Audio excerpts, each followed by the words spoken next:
안녕하세요, 김호준입니다. 2주 전 트럼프 행정부가 한국산 세탁기에 대한 세이프가드를 발동한 데 이어 우리나라를 포함해 12개국 철강 관세를 검토하고 있다는 뉴스가 전해지자 보수 정당에서는 이렇게 반응했었습니다.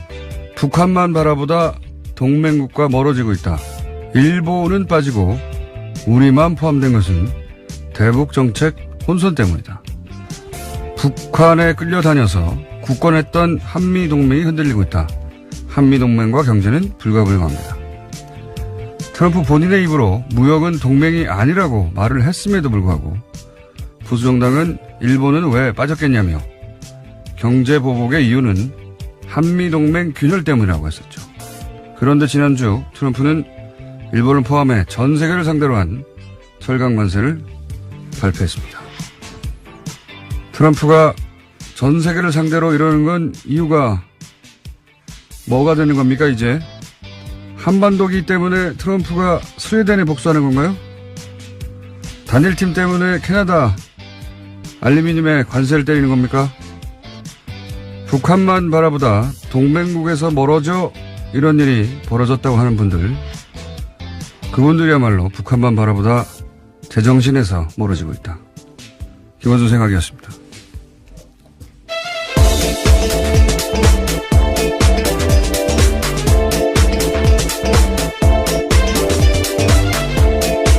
시사인의 김은지입니다. 월요일 어때요? 네, 비가 내리네요. 촉촉합니다. 네. 자, 오늘도 피곤한 월요일인데 비까지 내려가지고 비가 내리면 좀 늘어져요, 그죠? 네, 봄비이긴 한데 아직 날씨가 쌀쌀해서 그런지 영 산뜻한 느낌은 아니네요. 네, 오늘의 첫 대화도 그렇게 산뜻하진 않습니다. 네.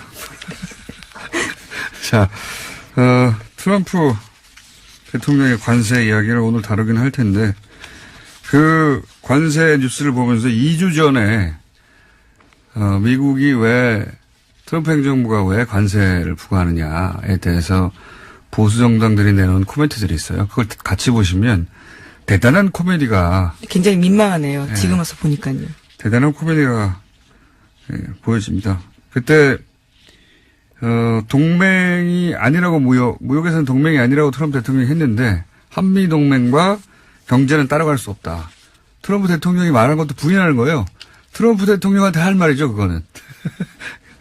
그리고 이게 다 북한과 올림픽 기간 동안 우리가 북한에 끌려다녀서 트럼프 행정부가 화가 나가지고 관세를 때렸다. 이거였거든요. 말도 안 되는 소리인데. 네, 지금 전 세계가 통상전쟁 선포돼서요. 난립니다. 한국만이 아니고요. 말도 안 되는 소리인데 저는 그 말도 안 되는 소리를 보도하는 게 더 말도 안 된다고 봐요. 그리고 예를 들어서 경제부 기자나 아니면 뭐 정치부 기자가 그 말이 안 되는 거 알잖아요. 아는데도 그대로 보도해준단 말이죠. 자, 하여튼 2주 전 뉴스하고 최근의 뉴스 같이 보시면 아주 재밌습니다. 첫 번째 뉴스는요? 네, 차한성 전 대법관이 이재용 삼성전자 부회장 상고심 변호인단에 합류했습니다. 이에 변호사단체가 정관 예우 등을 우려하면서 부적절한 수임이라고 비판하고 있는데요. 차 전 대법관은 1, 2심에 관여하지 않다가 상고심에 처음 변호인단에 합류했습니다. 2014년 3월달에 퇴임한 바가 있는데요. 당시 다음해 3월달에 개업 신고할 때도 정관 예우 논란이 있었습니다. 대한변호사협회는 그것 등을 걱정하면서요.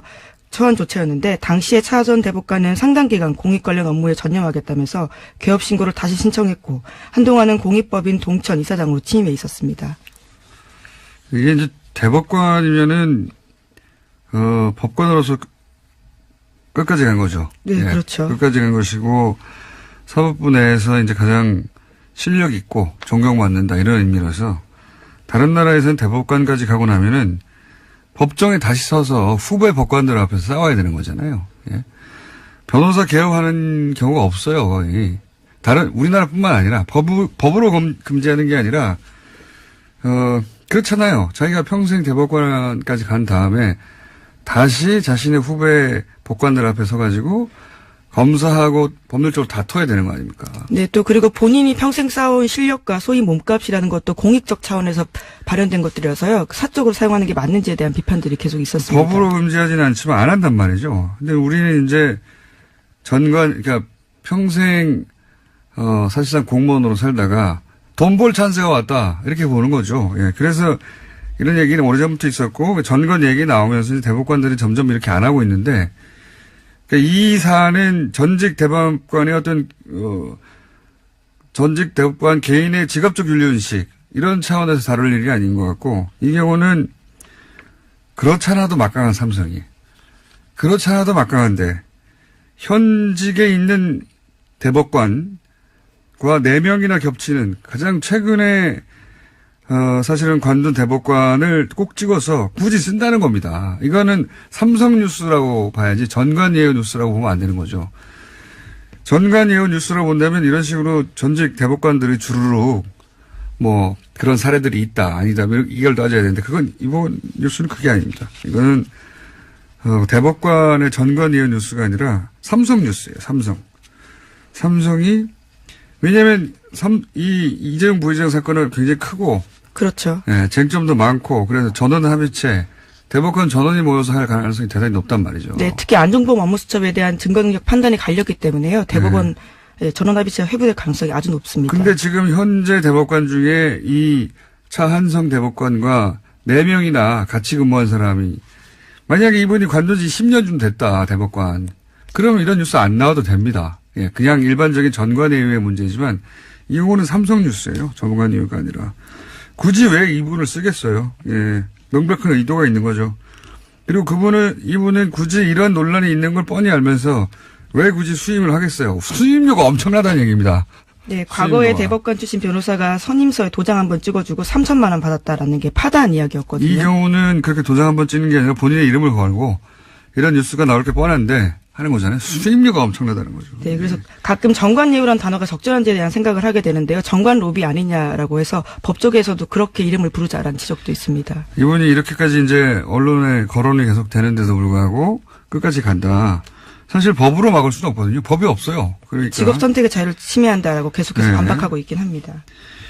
그러면 우리는 계속 이 차한성 전 대법관과 함께 같이 근무했던 현 대법관의 이름을 계속 읊을 수밖에 없습니다. 예. 그게 이제 사회적 압력인데 다른 데서 안 하면 저희가 계속 하는 것으로. 자, 두 번째 뉴스는요. 네, 삼성 관련된 뉴스 더 전해드리면요. 삼성 장충기 문자가 또 보도됐습니다. 어제 MBC 뉴스였는데요. 삼성과 관련해서 방송사 보도국의 뉴스 편집 상황을 들여다보고 경제지의 사설까지 빼도록 한 정황이 나타났습니다. 구체적인 내용들을 보면요. 방송 3사 모두 제일모직 상장 관련된 기사를 쓰지 않도록 했다라면서 사장님, 방송은 KMS 모두 다루지 않겠다고 합니다. 라고 했고요. 실제로 지상파 3사 메인 뉴스에서 제일모직 상장 소식 나가지 않았습니다. 뿐만 아니라 경제사설은 빼기로 했습니다. 라면서요. 특정 신문에서 사설이 빠진다라는 내용도 보고했습니다.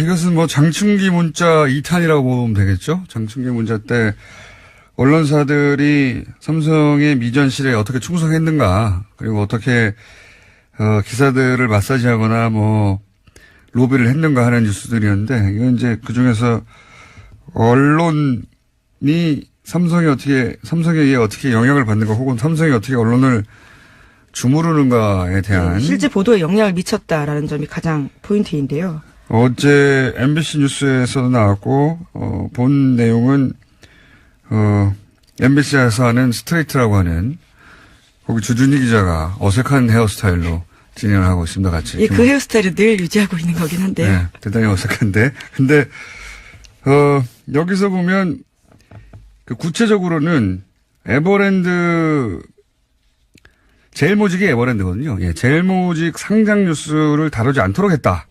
예, 했다는 거잖아요. 이거 왜 예민하냐면 제일모직이 에버랜드입니다. 이게 이제 저는 제일모직과 합병한 이유가 헷갈리라고 한 거라고 그것도 일부 있다고 보는데 에버랜드가 이제 아빠가 아들한테 재산 물려주는데 세금 안 내고 싶어서 시작한 출발점이거든요. 이게 재산 승계, 기업 승계, 예. 승계 출발점이 되는 뉴스예요. 근데 그게 이제 15년 정도 지난 다음에 드디어 5조가 되었다. 6조 가까이 되었다. 원래 60억 원입니까? 거기서 시작한 거나 맞아요. 81억 원에서 시작했는데요. 730배 넘게 뛰었습니다. 네. 투자의 신이죠. 이재용 부회장은 가만히 있는데 이렇게 된 겁니다. 그 뉴스가 다뤄지면 결국 다시 삼성의 그 불법 혹은 편법 승계 문제가 나올 수밖에 없잖아요. 그래서 다루지 않기를 삼성은 바랬던 거고 삼성이 그걸 보고하는 거잖아요. 네, 장충기 그렇게 조치했다고 예. 보고하는 건데요. 실제로 그렇게 됐습니다. 네, 다루지 않겠다고 합니다. 네. 이 말은 다루지 말아달라고 얘기를 했고 그렇게 답을 받은 거죠. 예. 그 삼성의 현안이 이렇게 20년째 승계인데 또 여기서 한번 또 언급해 줘야 되는 게 정영식 판사님이죠. 20년째 승계가 현안인데. 예, 네, 승계 작업이 없었다라고 판단하고 있습니다. KBS, MBC, SBS 방송국 언론사 중에 가장 힘이 센 지상파 뉴스에서 다 다루지 않는 거죠. 예, 그걸 미리 아는 것도 일반적으로는 일반인들은 혹은 보통 기업들은 절대 알 수 없는 일인데 그걸 미리 알 뿐만 아니라 본인들이 원하는 대로 관철시키는 거잖아요. 예. 데스킹에 직접 영향을 준다는 얘기죠. 네, 심지어 사설을 빼기로 했다라는 식의 표현도 있어서요. 정말 글로벌한 미디어에서 이런 이슈가 퍼져나가면 그때 쓰자고 했다고 그것을 조치했다고 보고하기도 합니다. 이게 재밌는 것이 여기서 이제 끝나면 그런 것도 있잖아요. 뭐 구속 기소된 이후부터 언론사들 법조 기자를 빼가지고 네, 삼성 출입 기자로 바꿨다라는 증언까지 나온 겁니다. 법조 기자를 빼서 삼성 출입 기자로 바꿨다면 법조 기자는 법에 관련된 얘기를 하다 보니 잘 알 거 아닙니까? 더군다나 삼성 출입 기자들로 바꾸면 개별 관리가 된다. 삼성은 이렇게 생각할 수 있어요. 근데 실제 언론사들이 이렇게 했다는 거 아닙니까? 네, 그 당시 법조 출입 기자의 코멘트도 기사에 나와 있는데요. 산업 기자가 쓰면 그래도 우리 출입 기자니까 좀 잘 봐주지 않겠냐 이런 게 삼성 쪽 생각이었고 그게 통했다라는 식의 이야기가 있습니다. 언론사하고 간부들이 이제 삼성 종업원처럼 일을 한 거죠. 예. 그 양반들 왜 그랬겠어요? 이건희 회장을 너무 존경하고 이재용 부회장을 너무 존경해서 그럽니까? 다 돈 때문에 그런 겁니다. 다. 여기서 하나 더 뉴스를 생각해 보자면 과거에는 그리고 지금도 이렇게 언론사를 직접 관리하는 거는 뭐 오랫동안 해왔던 일이고 그게 이제 그 문자를 통해 이제 그 단편들이 드러나고 있는 건데 언론사를 이렇게까지 직접 관리하는 삼성이 그 언론사의 기사가 유포되는 포털은 관리하지 않았을 거겠느냐. 그거야말로 어린애 같은 생각이죠. 만약에 그렇게 생각하는 실제로 지난해 저희가 보도했던 장충기 문자에 보면요. 네이버와 관련된 보고들을 하는 것들이 있습니다. 네이버는 더구나 삼성 사내 벤처에서 시작했거든요. 삼성이 포털을 어떻게 관리했을까. 저는 지금 언론들이 기자들이 대단히 주목해야 될 포인트라고 봅니다. 네이버 문제에 기자들이 관대한 건지 무심한 건지 아니면 정보를 얻기 힘들어서 그런 건지 모르겠는데 왜 저만 계속 네이버를 외치고 있는지. 지상파의 그 메인 뉴스 자체를 바꾸는 게 어렵겠습니까? 아니면은 IT 회사의 기사 배치 담당자를 관리하는 게 어렵겠습니까? 비교도 안 되는 거예요. 비교도. 언론사는 그나마 기사를 쓴 사람이 있는데 삭제하면 기사를 쓴 사람을 이게 알려지잖아요. 항의도 있을 수 있고 내부 저항도 있을 수 있고 동료들도 있고 데스크도 있고 한 사람이 그렇게 할 수 없는 거란 말이죠. 예? 그런데 네이버는 그냥 회사예요. 예. 담당자한테 연락하면 되는 겁니다. 그 위나. 그리고 그랬는지는 아무도 몰라요. 예? 얼마나 쉽겠습니까? 상대적으로. 이 뉴스, MBC 뉴스만 하더라도 어제 다음에서는 계속 메인 뉴스에 걸려 있었지만, 네이버는 관련 뉴스가 없어요. 예. 보시면. 검색어도 올라오지 않고, 이런 뉴스가 어떻게 묻히는가 하는데 포탈이 기여하는 바 대단히, 막중하다. 막대하다. 영향이. 그래서 저는 포탈 문제는 계속해서 거론해야 된다고 봅니다. 이 뉴스 하나만 보더라도, 다음과 네이버는 전혀 다른 방식으로 뉴스를 다뤘고, 지금도 그렇고 앞으로도 그렇고, 그러나 가장 베일에 가려져 있다. 네이버는 한 번도 인정한 적이 없고. 자, 다음 뉴스 뭡니까? 네, 다스 관련 소식입니다. 삼성의 다스 소송비 대납을 수사하던 검찰이 그동안은 현대차에 대해서 집중했는데요. 이 과정에서 검찰은 현대차 그룹이 삼성보다 더 많은 소송비 대납을 했다라는 사실을 포착했습니다. 750만 달러, 그러니까 81억 원이 넘는 돈인데요. 현대차 그룹이 에이킹 건프에 돈을 송금하기 시작한 것은 삼성의 송금 개시 시간과 같은 2007년입니다. 지난주 금요일인가요? 저희가 얘기 한번 했었는데, 이 돈이 건네간 시점이 중요하다. 네, 그렇죠. 예, 시점이 삼성에서 이제 이학수 전 부회장이 이 대가는 이건희 회장 사면이다. 네, 원포인트였다라는 식의 주장을 하고 있습니다. 그밖에 없다는 듯이. 근데 이제 이게 말이 안 되는 게 이건희 회장 사면이 있기 벌써 2년 또 훨씬 전에 돈을 줬다는 거거든요. 그런 일이 이슈가 되기 전부터 대선이 끝나기도 전에 아예 후보 시절에 줬다는 거예요. 네, 그때부터 관리했다라고 볼 수밖에 없는 거죠. 이건희 회장의 이건희 회장 사면으로 이제 몰아서 해결하려고 했는데 그건 사실이 아닌 것이고, 그럼 삼성 역시 대가가 뭐냐 하는 문제가 남고, 현대도 마찬가지죠. 대가가 뭐냐. 이게 진짜 뉴스죠. 이렇게 대통령이 되기 전에도 이 정도 액수를 주면서 대납을 해줬는데, 대통령이 된 이유는 그러면 어떤 거래가 있었겠는가. 그리고 현대 같은 경우에는 이제 다스라는 회사가 이명박 전 대통령의 실소유주로 이제 검찰도 확인하고 있는 다스라는 회사가 자동차 시트 커버니까 현대자동차하고 밀접한 관계가 있죠. 그리고 네, 하청업체입니다. 그러니까요. 그 임기 동안 대통령 이명박 전 대통령 임기 동안 다스의 매출이 급상승했지 않습니까? 실제로 조단위를 넘어서 버렸고, 그 외에도 있을 수 있고, 삼성은 승계 문제가 기본적이고 거기를 수사해야 진짜 수사가 이루어지는 거겠죠. 예. 어쨌든 이 뉴스의 핵심은 진짜부터 돈을 줬다. 예. 네, 2007년이라는 시점이 핵심이라는 거죠. 사면 뭐 이런 거는 이유가 아니라는 거죠. 그거는 뭐 그중에 패키지 중에 일부 들어있겠죠. 아마도. 그런 뉴스입니다. 예. 다음은요.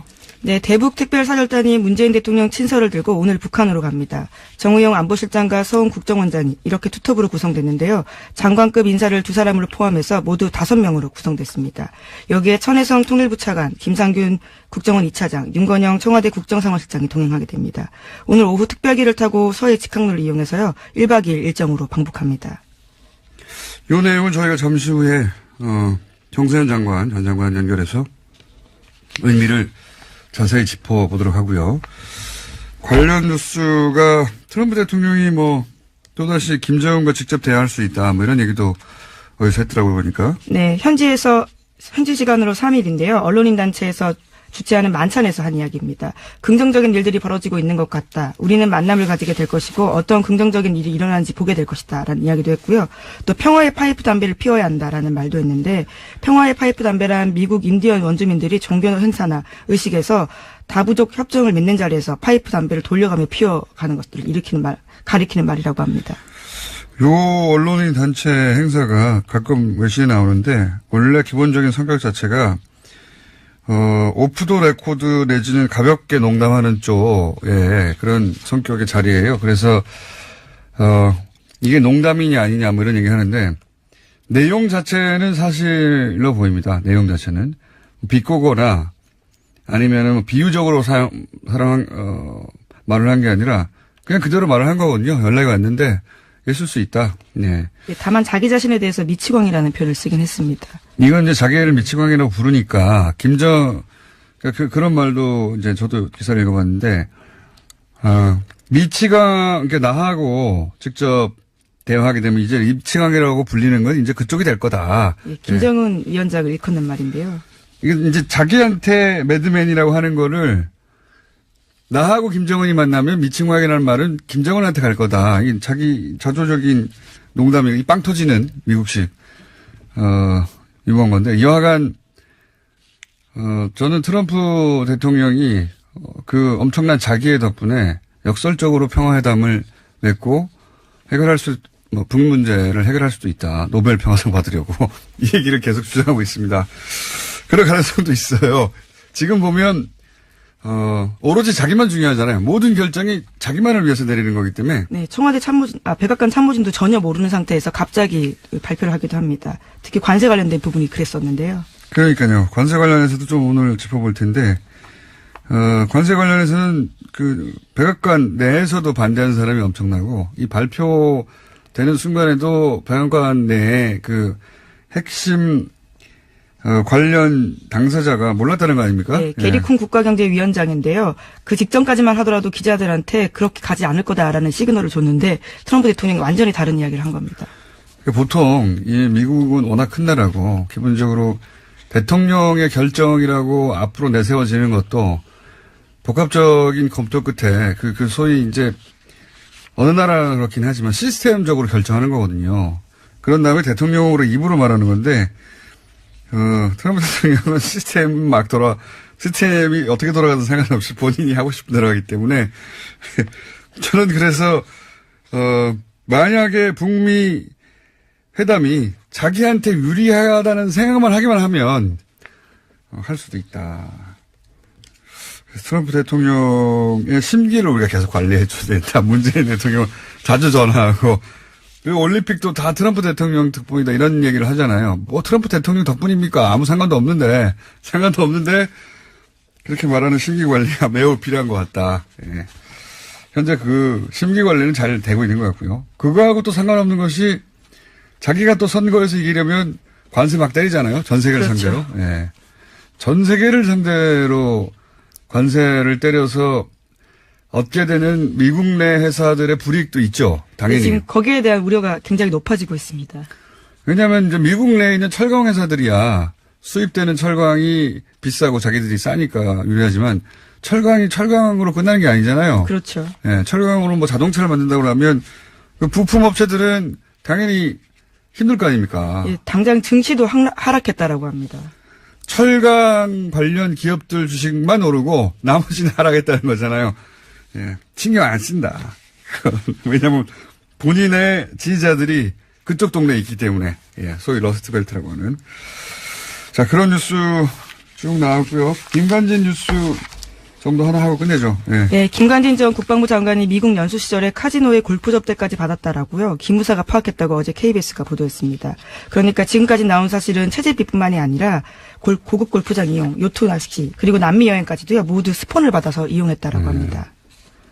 원래 이제 처음 나온 뉴스는 체제, 예, 거기 뭐 주택 관련 또는 뭐 차량 관련이라든가 거기서 체제하는 데 들어가는 비용에 관한 뉴스가 나왔는데 이번에 나온 뉴스는 그게 아니라 이제 골프, 카지노, 요트, 뭐 여행, 유흥비도 커버해 줬다.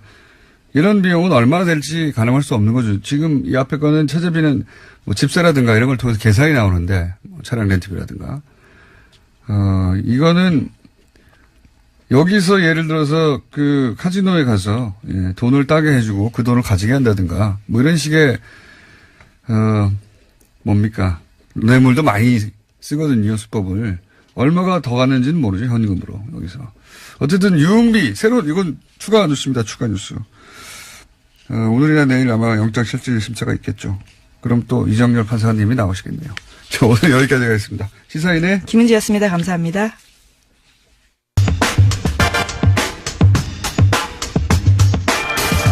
대북 특사단이 오늘 방북을 합니다. 자, 인문지 짚어보겠습니다. 전세현 전 통일부 장관 연결됐습니다. 안녕하십니까?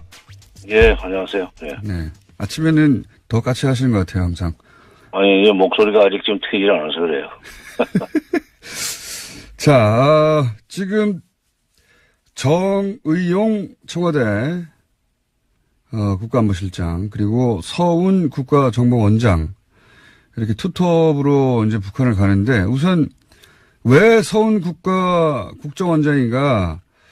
이 보수정당에서는 서훈 국정원장 가는 것에 대해서 이제 반대하고 있거든요. 이제 우선 왜 서훈인지, 왜 서훈이어야 하는지부터 좀 설명해 주시죠. 북한을 잘 아는 사람입니다. 그러니까 2000년 남북 정상회담에도 뭐 막구해서 그때는 실무를 했지만 그다음에 2007년에는 또 그 당시엔 국정원 차장이죠. 이 정상회담 실무를 담당했던 사람이고 거기 서훈 차장은 사실 90년대 초부터 90년대 초에 북한의 심포라는 원자력 발전소 건설 현장에서 2년이나 살았었어요. 캐도의 직원 자격으로. 예. 북한을 잘 아는 사람이기 때문에 당연히 가야 되고, 그 다음에 이번에 방남했던 김영철 통전부장과의, 오랜 이번에 생긴 거지만, 예. 깊은 교훈이 있어서 평양에 가서도 정상회담을 준비하고 또 북미 대화를 설득하는데, 직접 속내를 털어놓을 수 있는 대화를 할 수 있는 그런 어떤 그 채널을 장악하고 있는 사람이니까 서울 원장은 가야지. 거기 가지 말라고 그러면은 아무것도 하지 말라는 거죠. 네.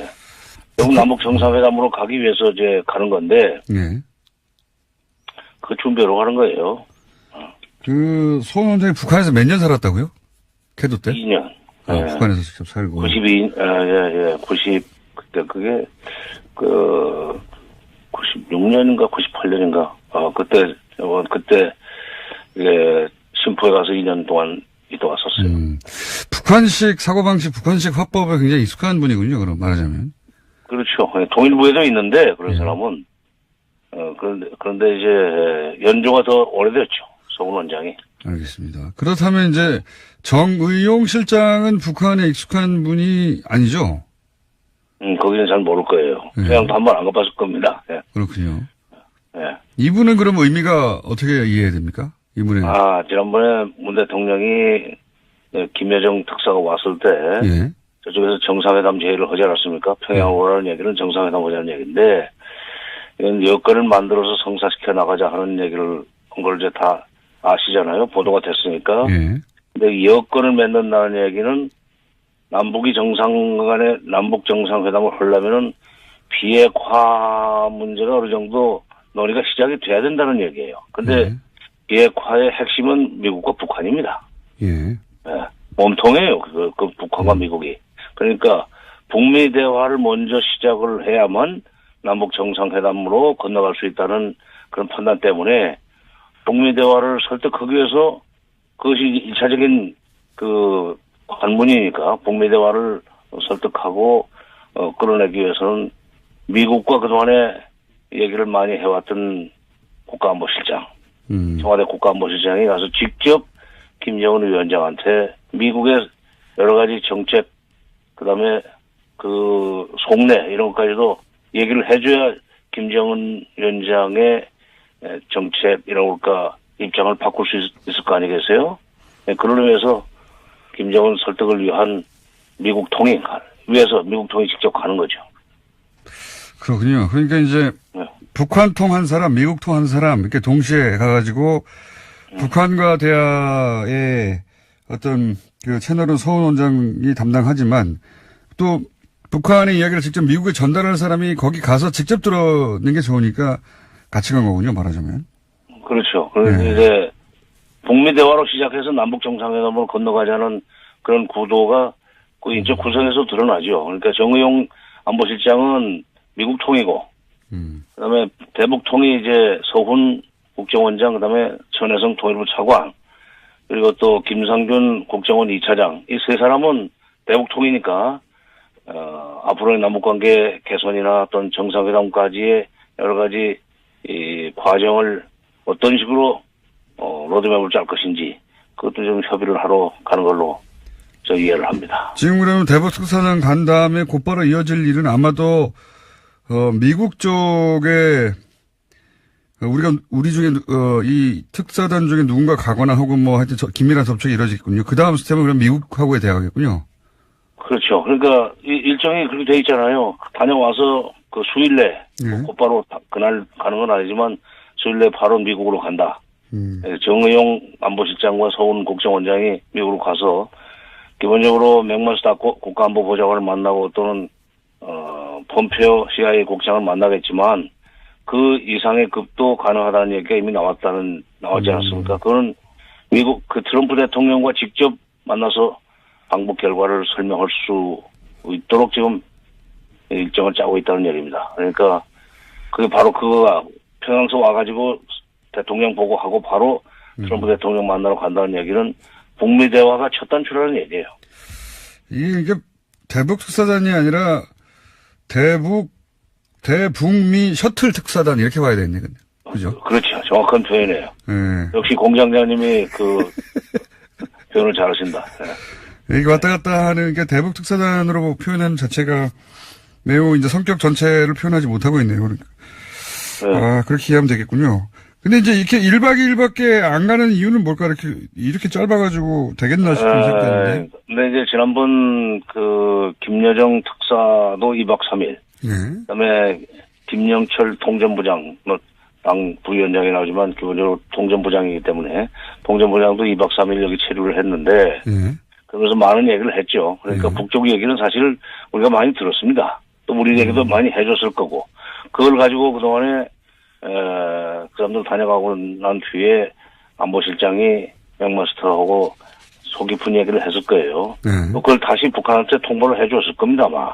특사 가기 전에 서훈 원장 라인을 통해서. 그러니까 이미 어느 정도로 조율이 됐다는 뜻이에요. 1박 2일로 충분하다는 얘기입니다. 1박 2일, 2박 3일까지 체류할 거 없이 가서 뭐 그동안에 기초공사가 됐으니까 마무리를 하러 간다. 용은 그랬고 이제 점정하러 가는 거예요. 활용점정 하러 가는 거 아닌가. 그러면 1박 2일 충분하죠.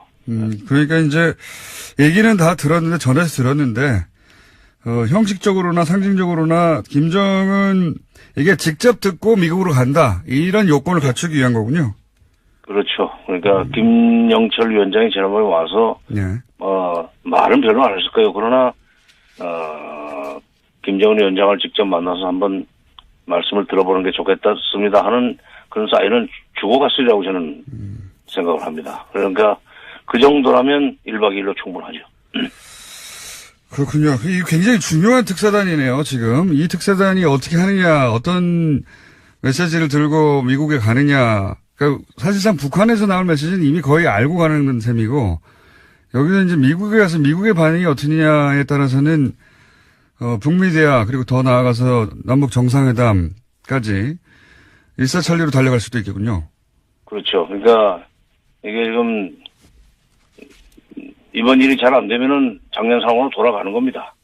지난번에 조명근 장관이 한미연합훈련을 재개하면은 작년 상황이 된다는 표현을 썼지만은 한미연합훈련도 이 속에 다 들어가 있어요. 지금 와서 논의가 될 겁니다. 근데 그러나 이번 일이 잘 되면은 한반도 상황은 매우 안정적인 방향으로 발전이 되고 북핵 문제도 해결 수순을 받게 되고 남북 관계는 굉장히 빠른 속도로 진전을 할 거고 어떤 점에서는 남북 관계와 한반도 안보의 분수령적인 그런 사건입니다.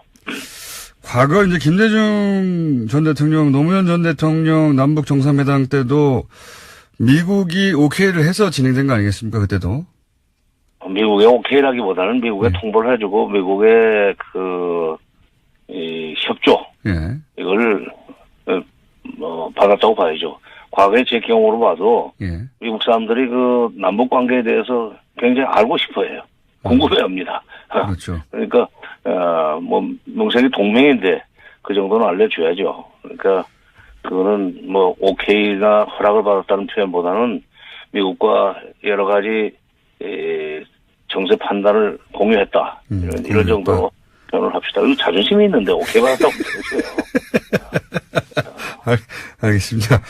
평생 분야에 계시다 보니까 그런 부분은 굉장히 민감해 하시네요. 그러니까. 아니요, 그거 굉장히 중요해요. 그러니까 중요한 얘기죠. 예, 맞습니다. 그럼요. 오케이 받고 온다, 무슨 허락 받고 온다면 우리가 미국의, 아래에 있는 국가처럼 되는데 그건 아니죠. 크고 작은 나라는 있지만 높고 낮은 나라는 없습니다. 맞습니다. 예. 제가 말한 오케이라는 표현도 그렇게 지금 통상적으로 쓰이는 표현에 비하면, 그렇게 위아래로 나눈 거 아님에도 불구하고, 예. 민감해 하시니까, 저도 더 신경 쓰겠습니다, 저도. 다른 언론도 꼭 지적해 주십시오. 그런 얘기 나오면. 지금 굉장히 중요한 분수령이라는 걸 이해했고요. 예. 그리고 1박 2일이 중요하지 않았다는 것도 이해했고, 이렇게 되면, 한편으로 좋은 점은, 과거의 정상회담보다 좋은 점은, 임기 초에 정상회담이 이루어짐으로 해서 사실은 이 추세를 계속 밀고 갈 수 있다고 하는 장점도 있지 않습니까? 그렇죠. 대통령 취임한 지 1년이 안 되잖아요. 예. 앞으로 지금 4년이 짱짱하게 남았기 때문에 이번에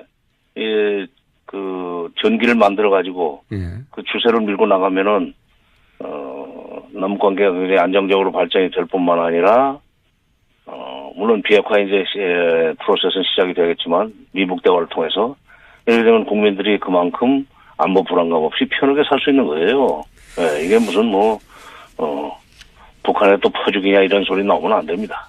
알겠습니다. 예. 예. 장관님 오늘 여기까지 하고요. 또 이 미국에 가면 또 연결하겠습니다. 오늘 말씀 감사합니다. 예. 네. 지금까지 정세현 전 통일부 장관이었습니다.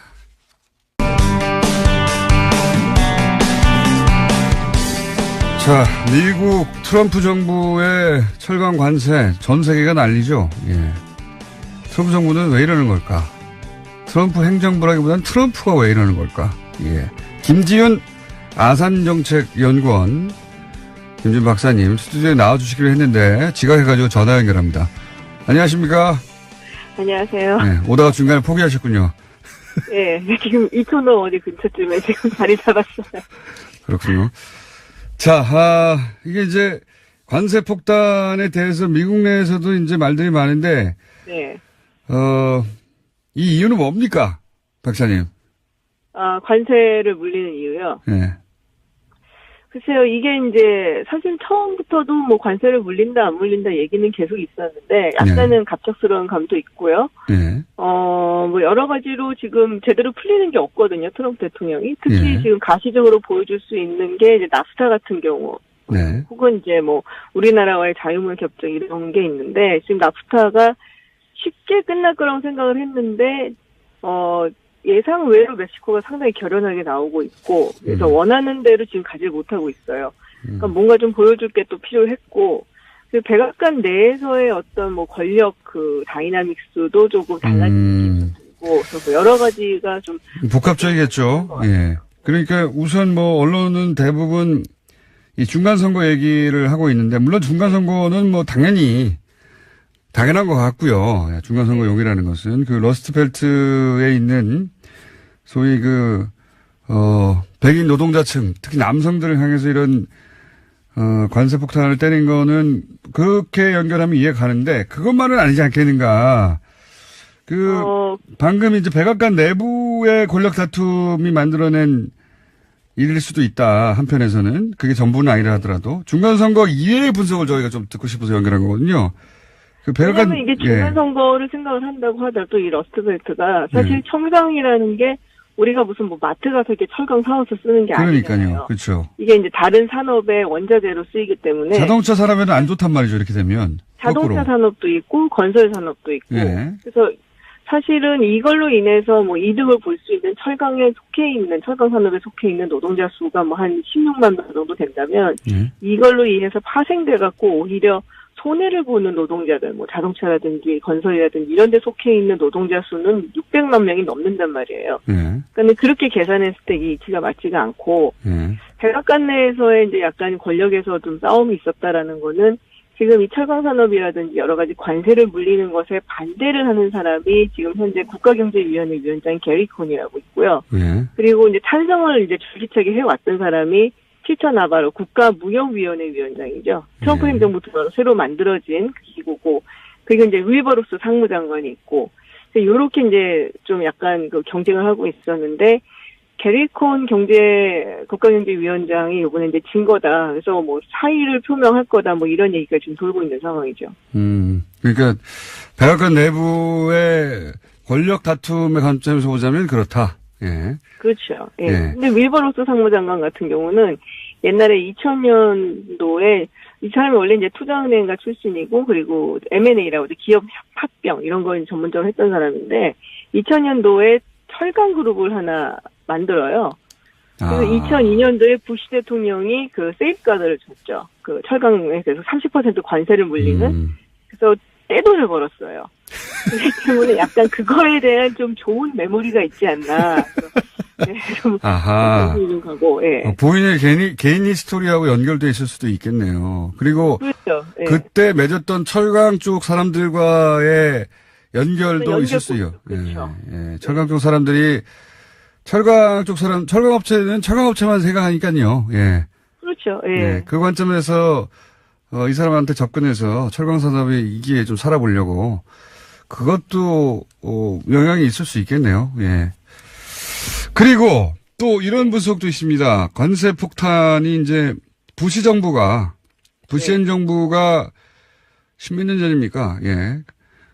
2000년도에. 예, 2000년 초, 2002년도인가요? 그때, 중간선거 직전에 바로 이런 식의 관세 폭탄을 때린 적이 있지 않느냐. 그때도 바로 이제 러스트벨트에서 표를 얻기 위해서 했다. 네. 뭐 그런 이야기를 하는 분들도 있던데 이것도 그런 맥락에서도 볼 수 있습니까? 근데 크게 영향이 있지는 않을 거예요. 그럼에도 불구하고 뭐 사실은 우리가 뭐 지난번에 트럼프 대통령이 2016년도에 이길 수 있었던 거는 펜실베니아, 위스콘신, 미시간 이 세 주를 우리 당연히 이제 클린턴이 가져갈 거라고 했었는데 이거를 이제 트럼프가 가져오는 바람에 사실 이긴 거였거든요. 근데 뭐 그때 뭐 결과들을 보면은 뭐 좀 영향은 있겠지만 이게 뭐 굳이 2016년도에 트럼프 대통령이 이겼던 거를 뭐 더 배가를 시켜주는 역할을 얼마나 해줄 것인가.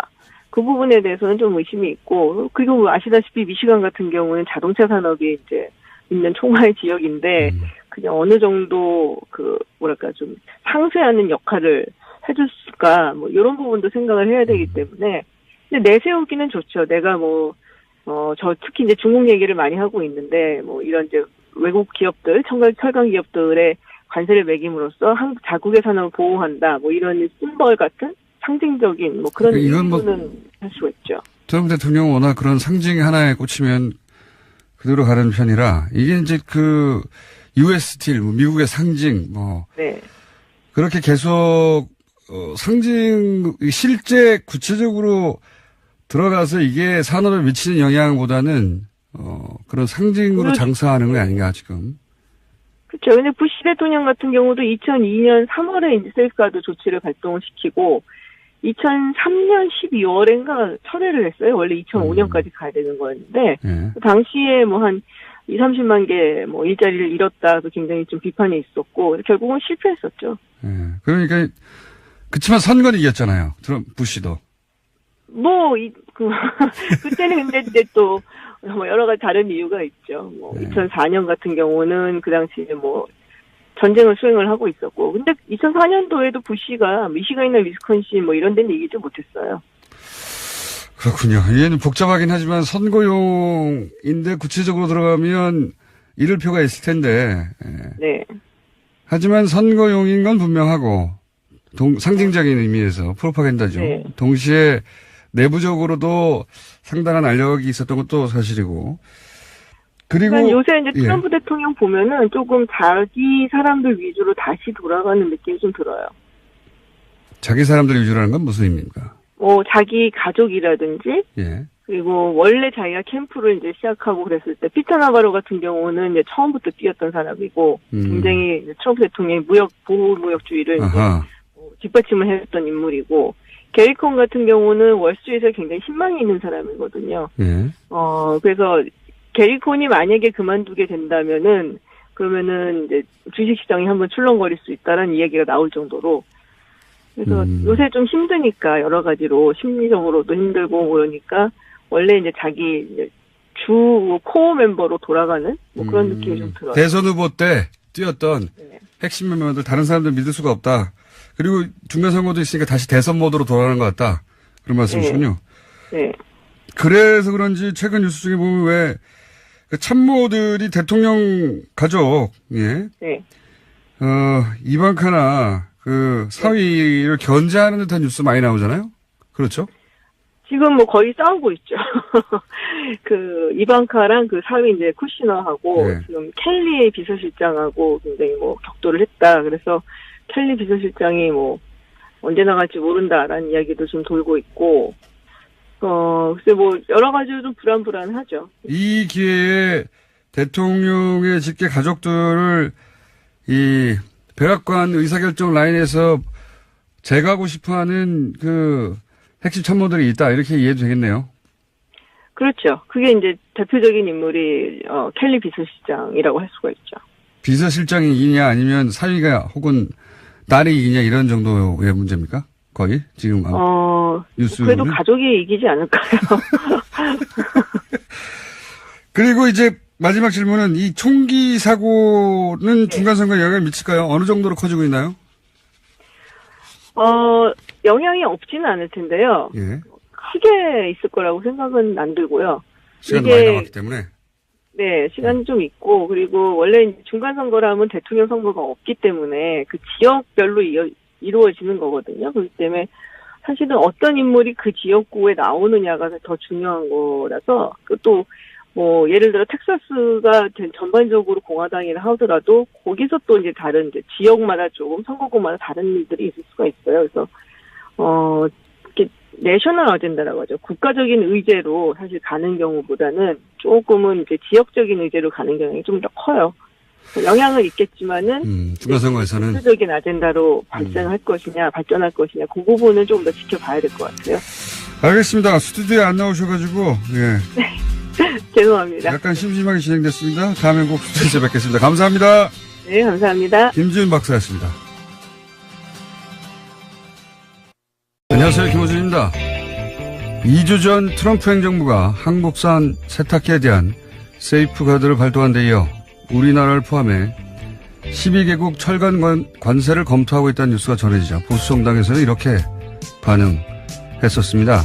북한만 바라보다 동맹국과 멀어지고 있다. 일본은 빠지고 우리만 포함된 것은 대북 정책 혼선 때문이다. 북한에 끌려다녀서 굳건했던 한미동맹이 흔들리고 있다. 한미동맹과 경제는 불가불능합니다. 트럼프 본인의 입으로 무역은 동맹이 아니라고 말을 했음에도 불구하고 보수정당은 일본은 왜 빠졌겠냐며 경제보복의 이유는 한미동맹 균열 때문이라고 했었죠. 그런데 지난주 트럼프는 일본을 포함해 전 세계를 상대로 한 철강 관세를 발표했습니다. 트럼프가 전 세계를 상대로 이러는 건 이유가 뭐가 되는 겁니까 이제?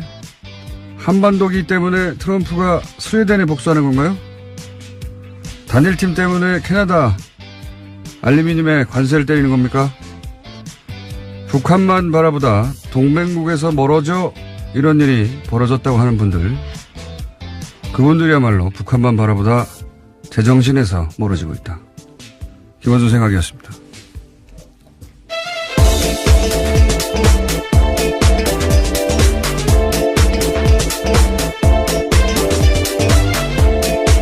시사인의 김은지입니다.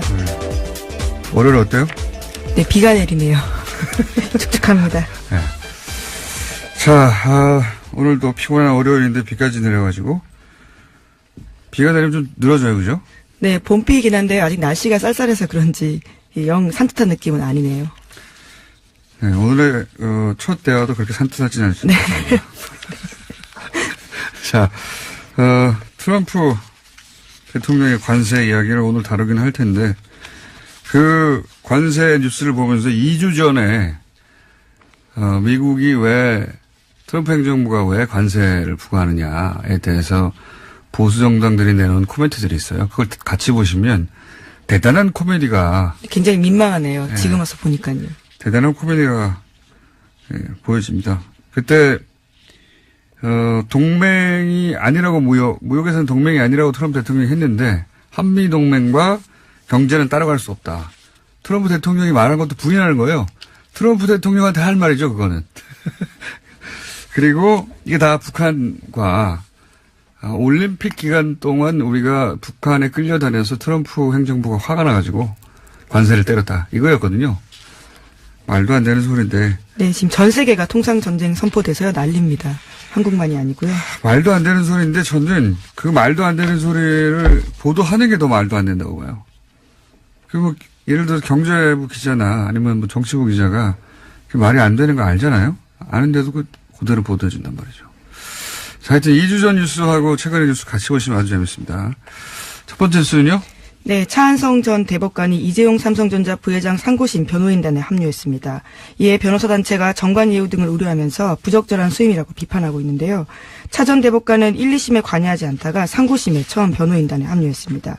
2014년 3월달에 퇴임한 바가 있는데요. 당시 다음해 3월달에 개업 신고할 때도 정관 예우 논란이 있었습니다. 대한변호사협회는 그것 등을 걱정하면서요. 처한 조처였는데 당시에 차 전 대법관은 상당 기간 공익 관련 업무에 전념하겠다면서 개업 신고를 다시 신청했고 한동안은 공익법인 동천 이사장으로 취임해 있었습니다. 이게 이제 대법관이면은 법관으로서 끝까지 간 거죠. 네, 예, 그렇죠. 끝까지 간 것이고 사법부 내에서 이제 가장 실력 있고 존경받는다 이런 의미라서 다른 나라에서는 대법관까지 가고 나면은 법정에 다시 서서 후배 법관들 앞에서 싸워야 되는 거잖아요. 예. 변호사 개업하는 경우가 없어요, 거의. 우리나라뿐만 아니라 법으로 금지하는 게 아니라, 그렇잖아요. 자기가 평생 대법관까지 간 다음에 다시 자신의 후배 법관들 앞에 서가지고 검사하고 법률적으로 다퉈야 되는 거 아닙니까? 네, 또 그리고 본인이 평생 쌓아온 실력과 소위 몸값이라는 것도 공익적 차원에서 발현된 것들이라서요. 사적으로 사용하는 게 맞는지에 대한 비판들이 계속 있었습니다. 법으로 금지하지는 않지만 안 한단 말이죠. 근데 우리는 이제 그러니까 평생 사실상 공무원으로 살다가 돈 벌 찬스가 왔다 이렇게 보는 거죠. 예, 그래서 이런 얘기는 오래전부터 있었고 전관 얘기 나오면서 대법관들이 점점 이렇게 안 하고 있는데 그러니까 이 사안은 전직 대법관의 어떤 전직 대법관 개인의 지갑적 윤리의식 이런 차원에서 다룰 일이 아닌 것 같고 이 경우는 그렇잖아도 막강한 삼성이 그렇잖아도 막강한데 현직에 있는 대법관과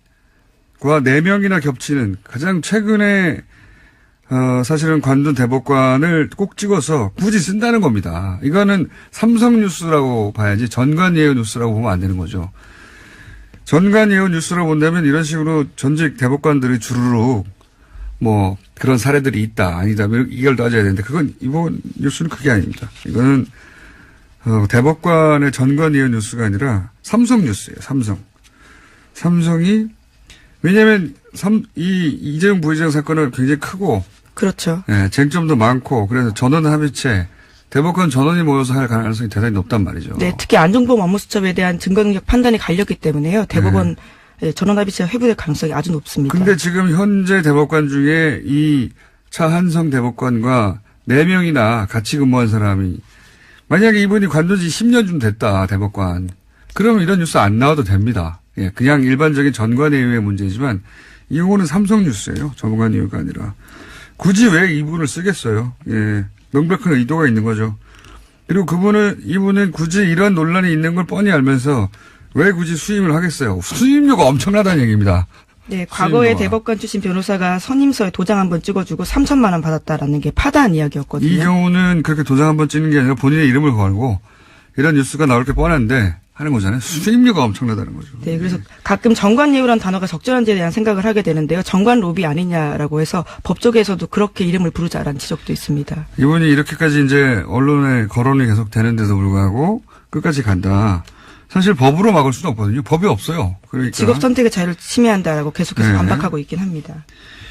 그러면 우리는 계속 이 차한성 전 대법관과 함께 같이 근무했던 현 대법관의 이름을 계속 읊을 수밖에 없습니다. 예.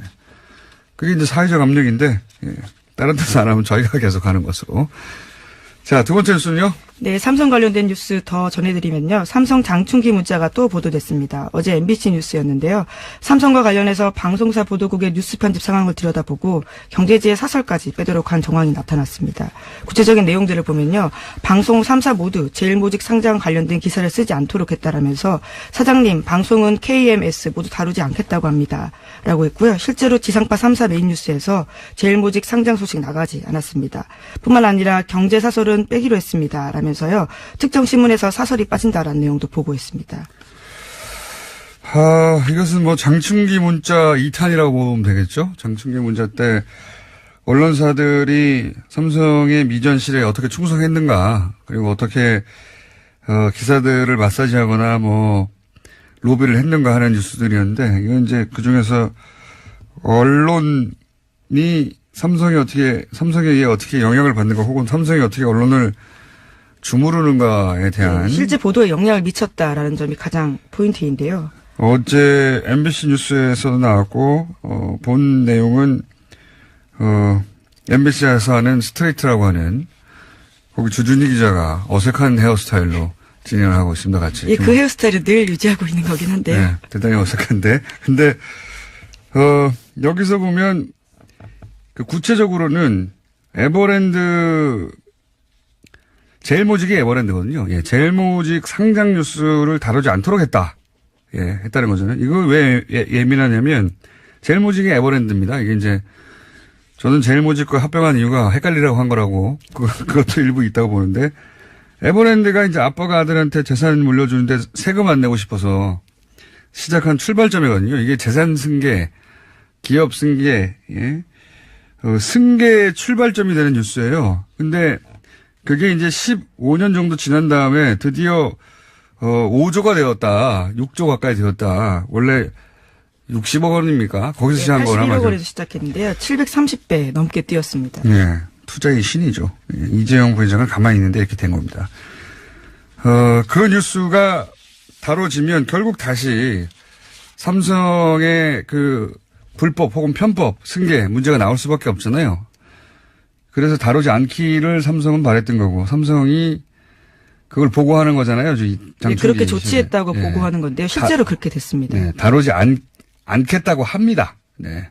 이 말은 다루지 말아달라고 얘기를 했고 그렇게 답을 받은 거죠. 네. 그 삼성의 현안이 이렇게 20년째 승계인데 또 여기서 한번 또 언급해 줘야 되는 게 정영식 판사님이죠. 20년째 승계. 네이버는 관련 뉴스가 없어요. 예.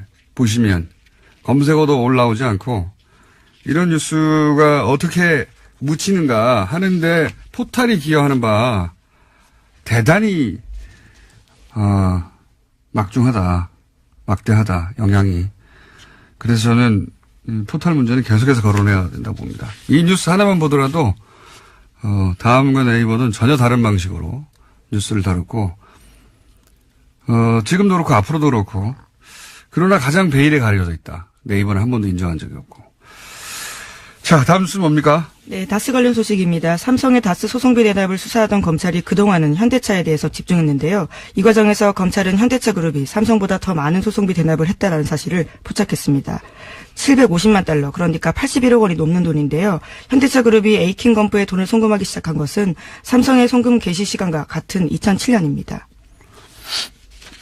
지난주 금요일인가요? 저희가 얘기 한번 했었는데,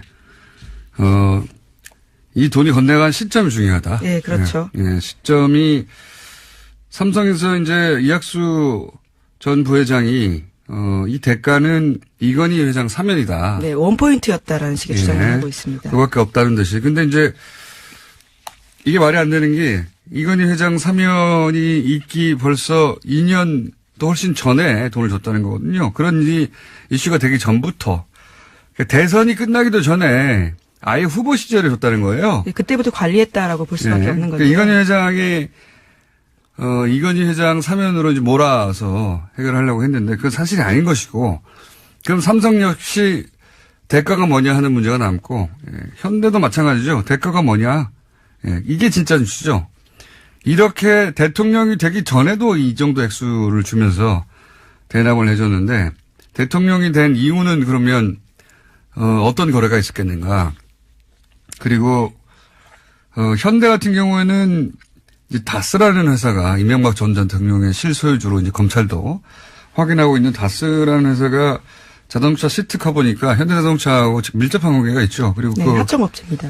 그러니까요. 그 임기 동안 대통령 이명박 전 대통령 임기 동안 다스의 매출이 급상승했지 않습니까? 실제로 조단위를 넘어서 버렸고, 그 외에도 있을 수 있고, 삼성은 승계 문제가 기본적이고 거기를 수사해야 진짜 수사가 이루어지는 거겠죠. 예.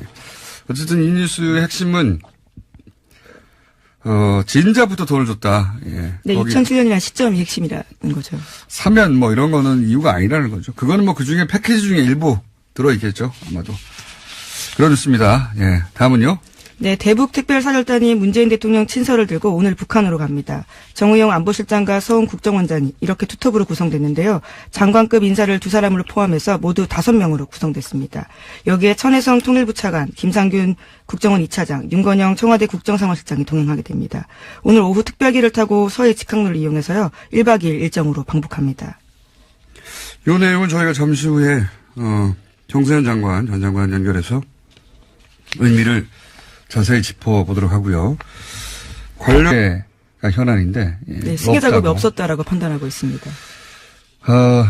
KBS, MBC, SBS 방송국 언론사 중에 가장 힘이 센 지상파 뉴스에서 다 다루지 않는 거죠. 예, 그걸 미리 아는 것도 일반적으로는 일반인들은 혹은 보통 기업들은 절대 알 수 없는 일인데 그걸 미리 알 뿐만 아니라 본인들이 원하는 대로 관철시키는 거잖아요. 예. 데스킹에 직접 영향을 준다는 얘기죠. 심지어 사설을 빼기로 했다라는 식의 표현도 있어서요. 정말 글로벌한 미디어에서 이런 이슈가 퍼져나가면 그때 쓰자고 했다고 그것을 조치했다고 보고하기도 합니다. 이게 재밌는 것이 여기서 이제 끝나면 그런 것도 있잖아요. 뭐 구속 기소된 이후부터 언론사들 법조 기자를 빼가지고 네, 삼성 출입 기자로 바꿨다라는 증언까지 나온 겁니다. 법조 기자를 빼서 삼성 출입 기자로 바꿨다면 법조 기자는 법에 관련된 얘기를 하다 보니 잘 알 거 아닙니까? 더군다나 삼성 출입 기자들로 바꾸면 개별 관리가 된다. 삼성은 이렇게 생각할 수 있어요. 근데 실제 언론사들이 이렇게 했다는 거 아닙니까? 네, 그 당시 법조 출입 기자의 코멘트도 기사에 나와 있는데요. 산업 기자가 쓰면 그래도 우리 출입 기자니까 좀 잘 봐주지 않겠냐 이런 게 삼성 쪽 생각이었고 그게 통했다라는 식의 이야기가 있습니다. 언론사하고 간부들이 이제 삼성 종업원처럼 일을 한 거죠. 예. 그 양반들 왜 그랬겠어요? 이건희 회장을 너무 존경하고 이재용 부회장을 너무 존경해서 그럽니까? 다 돈 때문에 그런 겁니다. 다. 여기서 하나 더 뉴스를 생각해 보자면 과거에는 그리고 지금도 이렇게 언론사를 직접 관리하는 거는 뭐 오랫동안 해왔던 일이고 그게 이제 그 문자를 통해 이제 그 단편들이 드러나고 있는 건데 언론사를 이렇게까지 직접 관리하는 삼성이 그 언론사의 기사가 유포되는 포털은 관리하지 않았을겠느냐. 그거야말로 어린애 같은 생각이죠. 만약에 그렇게 생각하는 실제로 지난해 저희가 보도했던 장충기 문자에 보면요. 네이버와 관련된 보고들을 하는 것들이 있습니다. 네이버는 더구나 삼성 사내 벤처에서 시작했거든요. 삼성이 포털을 어떻게 관리했을까. 저는 지금 언론들이 기자들이 대단히 주목해야 될 포인트라고 봅니다. 네이버 문제에 기자들이 관대한 건지 무심한 건지 아니면 정보를 얻기 힘들어서 그런 건지 모르겠는데 왜 저만 계속 네이버를 외치고 있는지. 지상파의 그 메인 뉴스 자체를 바꾸는 게 어렵겠습니까? 아니면은 IT 회사의 기사 배치 담당자를 관리하는 게 어렵겠습니까? 비교도 안 되는 거예요. 비교도. 언론사는 그나마 기사를 쓴 사람이 있는데 삭제하면 기사를 쓴 사람에게 알려지잖아요. 항의도 있을 수 있고 내부 저항도 있을 수 있고 동료들도 있고 데스크도 있고 한 사람이 그렇게 할 수 없는 거란 말이죠. 예? 그런데 네이버는 그냥 회사예요. 예. 담당자한테 연락하면 되는 겁니다. 그 위나. 그리고 그랬는지는 아무도 몰라요. 예? 얼마나 쉽겠습니까? 상대적으로. 이 뉴스, MBC 뉴스만 하더라도 어제 다음에서는 계속 메인 뉴스에 걸려 있었지만,